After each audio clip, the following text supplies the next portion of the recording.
Welcome to In the Gap.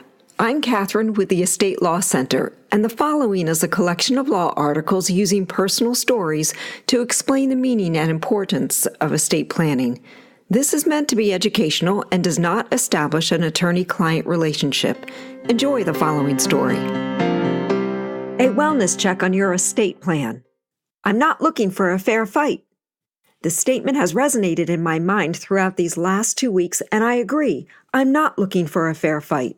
Indeed, I'm not, nor I would hope are you. Living life purposefully is an incredible focus. Exploring the implications, the layers, and the variations in one sitting or in a lifetime of sittings is just not feasible. I share there is one aspect of this life that I know I have gotten right, at least for me, from my perspective. My faith is that. I claim that victory, trusting if God is for us, who can be against us? Romans 8:31.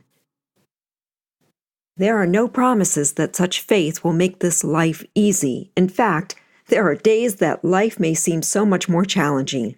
I am okay with that. I believe the ultimate score is in my favor. As I age, I've gotten better at addressing whether I am living life purposefully, a goal being to become more disciplined in the service provided and the witness affected. It is a work in progress. I think of it as a wellness check. Such an assessment works well in most areas of one's life, including planning for your care while you're on this earth, the use of your assets for your benefit, and the ease of distribution of those assets upon your passing. As an estate planning attorney, I encourage clients to ask pointed questions about the estate planning documents they have in place, such as a trust, a last will and testament, a power of attorney, an advance medical directive, and an operating agreement if they own interests in an LLC. Such estate planning tools are made available within the Code of Virginia, enabling you to protect and to plan ahead. The goal in having estate planning documents in place is to not leave any loose ends, to have affected the appropriate level of risk management.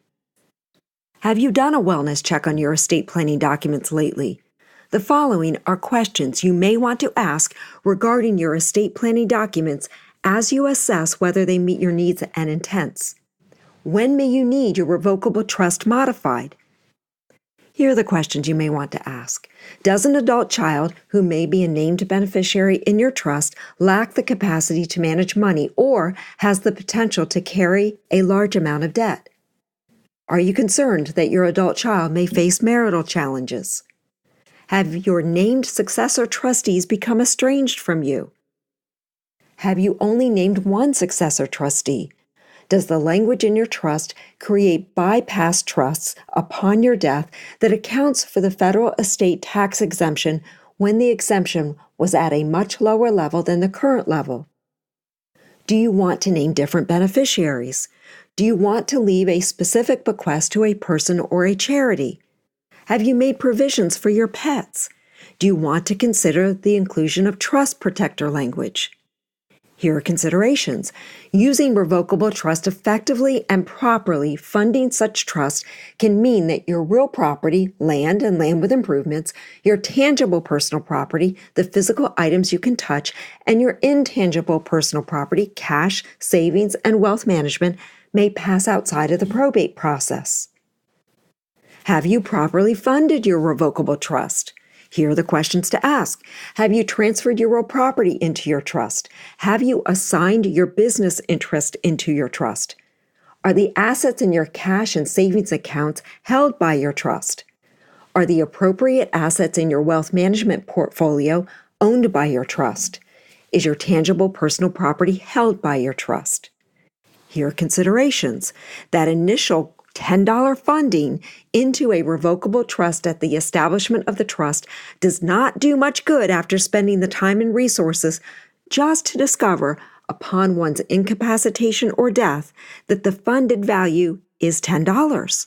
If you have not funded your revocable trust correctly and the asset does not pass by survivorship or through the naming of a beneficiary, it is likely that a probate estate will need to be established and that the asset will pass through probate, and using the pour-over language in your last will and testament will pour over into your trust and then be administered and distributed per the terms of your trust. Let's turn to last will and testaments. Is your last will and testament comprehensive enough to meet your intents? Here are the questions to consider. Does the language in your last will and testament consider to whom an asset will be transferred if your named beneficiary fails to survive you? Have you named successor executors?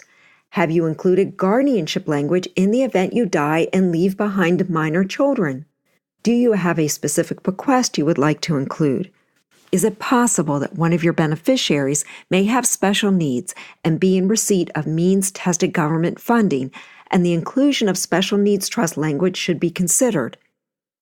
Have you entered into a prenuptial or postnuptial agreement and the respective document is not referenced in your last will and testament? Here are some considerations. In addition to reviewing your last will and testament, a conversation with your banker and financial advisor may be helpful as you examine each cash, savings, and wealth management account to make sure the interests are held as you expect, that if not held by a trust, you have named primary and contingent beneficiaries. Is your power of attorney comprehensive? Here are some questions to consider. Does your power of attorney give your agent the authorities necessary to help you? Is your power of attorney effective when you may need the help the most? Have you named successor agents? Do you trust the agents you have named? Does your agent have the authority to effect long-term care planning for you?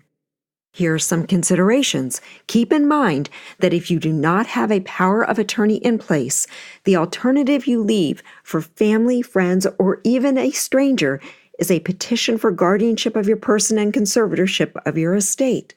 Does your advance medical directive reflect your wishes? Here are some questions to think about. Does your advance medical directive set forth the medical care that would be acceptable to you in the event you are unable to make a medical decision for yourself? Does your advance medical directive sufficiently address your end-of-life wishes? Have you named individuals as an agent and successor agents who have enough courage to advocate for your wishes? Considerations. Using an advance medical directive helps you set the parameters for your medical care and end-of-life wishes. An advance medical directive allows you to select who has the authority to make decisions on your behalf. The same document may also help remove the guilt from the one making such decisions because the actions taken were based on your memorialized wishes. If you own an interest in an LLC, does the operating agreement for your LLC include protections for your interests? Questions to consider. Have you maintained the decision-making authority? How do you maintain control of your LLC even in the event of accepting a capital infusion in the nature of an investor?